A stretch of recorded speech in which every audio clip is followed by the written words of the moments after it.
C'est la provenance de la mise de fonds. C'est quelque chose qui donne bien des maux de tête tant aux acheteurs, à nos clients, que à nous-mêmes, les courtiers hypothécaires.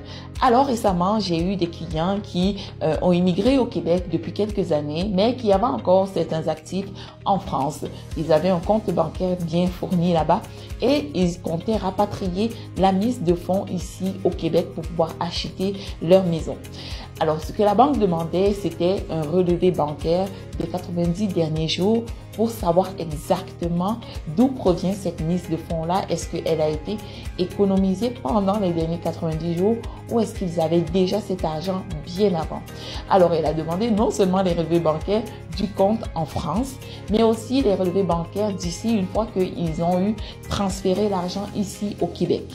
Parfois, ça peut être un irritant pour les clients de se faire demander les relevés bancaires, de questionner tous les dépôts qu'il y a eu au compte. Mais ce qu'il faut comprendre, c'est simplement que la banque veut s'assurer que cet argent-là est bien de vous, qu'il a été économisé ou alors qu'il a été donné ou peu importe. Elle veut vérifier la provenance de cette mise de fonds-là. Pourquoi? Afin d'éviter des fraudes, afin d'éviter du blanchiment d'argent, afin d'éviter toutes les choses dans le fond que vous ne faites pas. D'accord? Donc, voilà pourquoi est-ce qu'on vous demande les relevés bancaires des 90 derniers jours. Si vous avez des questions, n'hésitez pas à me contacter. Je me ferai un plaisir de vous aider.